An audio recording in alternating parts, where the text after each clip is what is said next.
So before we move on to the evaluation of the health screening questionnaire and the health screening tests, we're going to have a little look at the factors that we can control and can't control in our lifestyle. So constant factors are anything to do with that is beyond our control. So for example, we have here age, our genes, gender and our ethnicity. These are factors that we can't control. That are not based on our lifestyle choices. They're dependent on our genes or perhaps our environment that we're exposed to. They can't be changed through what we do in our life. Whereas some risks can be variable and they're decided by our lifestyle choices. For example, how much we exercise, our cholesterol levels to do with our food, how much alcohol we choose to drink, and how many cigarettes we choose to smoke can ultimately affect factors like our blood pressure, pulse rate and atrial fibrillation. So that's to do with our lifestyle, the things we choose to do in our lifestyle and how they actually have an impact on factors like our diseases and our risk of inheriting these diseases. So now I'm going to move on to talk about the evaluation of the health screening questionnaire that I conducted with my client. So first of all, we're going to look at the strengths of the client's goals. So the client had clear goals they wanted to achieve. They wanted to achieve their overall general health, to lose body fat and to improve performance for a particular sport. So these were clear, these were good. They knew what they wanted to do and that was great. They also had a reasonable time frame to achieve their goals. They wanted to achieve their goals in the next 6 months, which is a reasonable time frame. We adjusted his goals slightly to make some of them short-term or long-term goals. So we were going to make the losing fat one the priority in the 6-month time frame. He wanted to lose around a stone.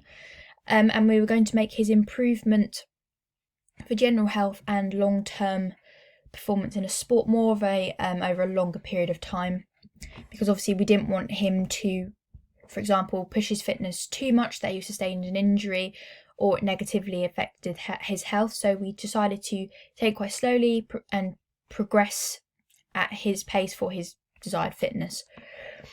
However, areas of improvement that I identified from the questionnaire, that the client's motivations were quite low. He only gave a 2 out of 10. And this was partly to do with his commitment to work and his family. He hasn't got much time in order to set quite long goals to achieve. So he sort of lost motivation as well with exercise. He doesn't really go to the gym, doesn't really train. He just does a walk with his family, quite low intensity. So yeah, he sort of lost motivation to sort of keep healthy and exercise, which is something that we really want to target and look at, so we can definitely improve his motivation. He also had a quite negative mindset towards exercise. He used to be very active as a child, and I think as he's grown older, and that's also to do with his job, I think, as well. He said he was quite stressed, so that could be something that is contributing quite negatively towards exercise. Maybe we would like to change that to make it more positive. Maybe more fun to suit his personality, giving him exercise that he won't see as a chore, that he will see as quite fun and it's benefiting his health in the long term. So that's something we were going to work on. And an area for improvement is his lifestyle choices will need to be changed to meet his goals. So as I'm going to explain in the following categories, there are certain lifestyle choices that my client makes, which is actually having quite a negative impact on his overall health. In terms of his physical activity, he enjoys exercising at low intensity, so going on a walk with his family, things that involve a sort of social aspect he quite enjoys, and his family is quite active as well, so that is quite a good support framework for him and could actually help him to get more active as well. For example, he said his daughter was quite active, he could do activities with his daughter. So that's quite a strength. However, areas for improvement, he only exercises once per week, and this is only a low intensity walk for around 30 minutes once a week, when he should actually be doing between 3 to 5 hours of exercise a week. So he is significantly underperforming in terms of physical activity. And as I've just said, he doesn't take part in any intense high intensity exercise, only low intensity. So in terms of burning calories, it's not very many. So if you think about the amount of calories he's consuming, he's not actually burning enough in order to stay under the calorie level. So that's quite an issue.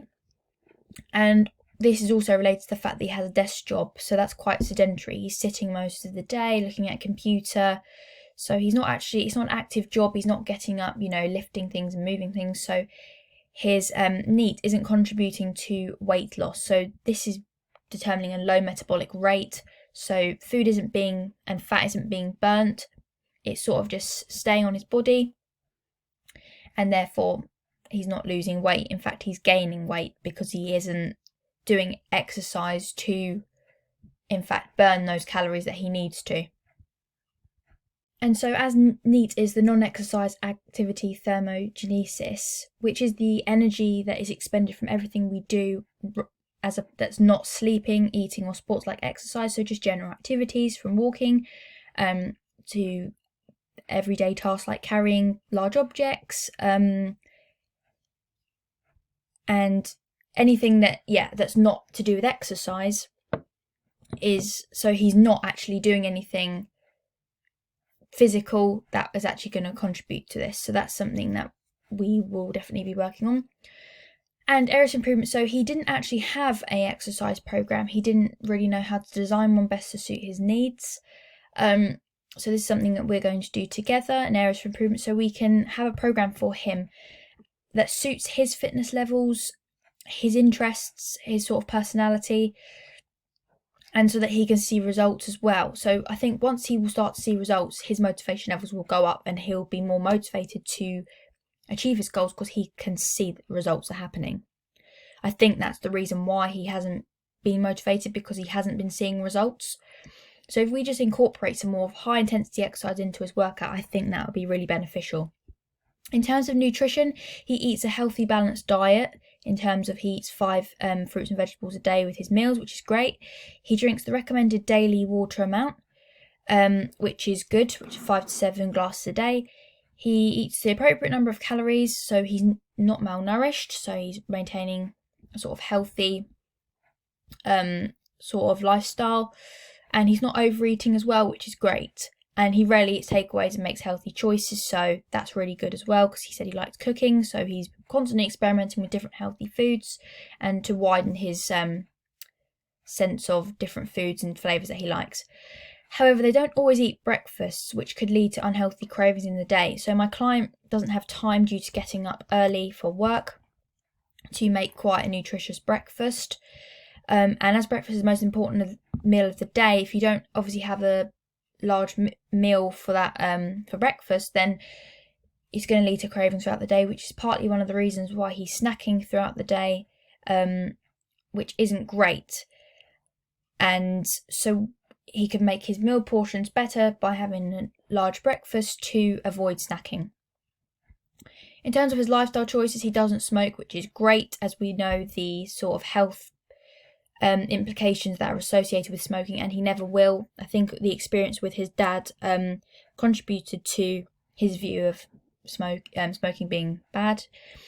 However, he has relatively high stress levels. I think he rated it a 7 out of 10 due to his work, which is quite demanding, and the current situation with the pandemic, which is sort of expected.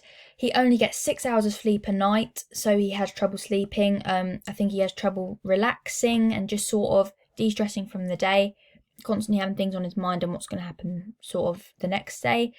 So that's quite a problem, which can mean his sleep pattern is quite uneven. So that's why as well he finds it quite difficult to get into a routine of going to bed at the same time every night. His alcohol levels, he drinks 18 units per week when it should be 14 units, so he is quite over that, and that can actually lead to quite severe health implications, so that's something we'll definitely be looking at changing. And I think the areas for improvement for him as well is ways to combat stress. He said he doesn't really know the ways to sort of de-stress, and he just sort of goes to alcohol as a comfort, I think, and a way to relax. So introducing other methods of stress will be a lot more beneficial to his health in the long run. In terms of his current physical health, his medical history was clear, which is great, no underlying conditions, so that's not going to affect what exercise he does. His blood pressure levels are good, so this is the same thing, he's not going to have much trouble with completing the exercise, and he can walk long distances, so this is a good sort of benchmark for future exercise programs that we're going to put in place. However, he has sustained injury to his shoulder from a football match, so we have to be quite careful from this as what exercise we do in terms of upper body strength, as his shoulder is quite at risk of redislocation. He has constant fatigue due to infrequent sleep patterns, driving to and from work, which we said, so that's something we're going to work on, and incorporating exercises to help strengthen his shoulder muscles and to not potentially increase the risk of that his injury becoming worse. So next, I am going to provide recommendations for the client on how they can improve their health in terms of picking out the main weaknesses that I identify from the questionnaire. So firstly, the first weakness I picked out was the participants' physical activity levels. So just to reiterate, they drive to work every single day. The job is quite sedentary, working in an office. They only exercise once a week, a low intensity walk with their family lasting 30 minutes. Low motivation levels, has limited time to complete exercise due to commitments, work, family, driving, and their sessions only last for 30 minutes, as previously mentioned. So in terms of strategies to improve their physical activity levels, I've advised that they should go for more exercise in their work breaks, so their lunch break, or taking regular breaks from sitting down, even getting up and going for a walk or a jog, for at least 30 minutes for 3 days a week. So that is a good starting point for the client, especially because they haven't been doing much physical activity, so progressive overload and building up slowly is the best way to combat this. For 3 days a week, and then they can increase that to 4 and to 5 when they feel that's the best time for them, and I will be constantly communicating with them, and we will then agree on a time for them to do that and to check in regularly to see how they're getting on. Another strategy they could use is to join a recreational football team. They said they liked football and they wanted to get back into playing that, so perhaps training at least 3 times per week to build up the fitness levels. And ideally the goal from that would be after 6 months to actually play a whole game of football with their team. So we'd be working consistently 3 times per week for sessions around 45 minutes to work on the client's fitness levels, so that they, in a view that they can play a whole game of football in 6 months. So we're making their target smart, specific to them, measurable, achievable, realistic, and in a certain time frame of 6 months. They could twice a week park further from work and walk for at least 15 minutes. So instead of parking right outside their work, they can park further away, and then it's sort of a park and ride situation. They can walk to work. So they're driving, yes, but then they're getting some walking exercise as well, which is contributing to their physical activity levels for the whole day.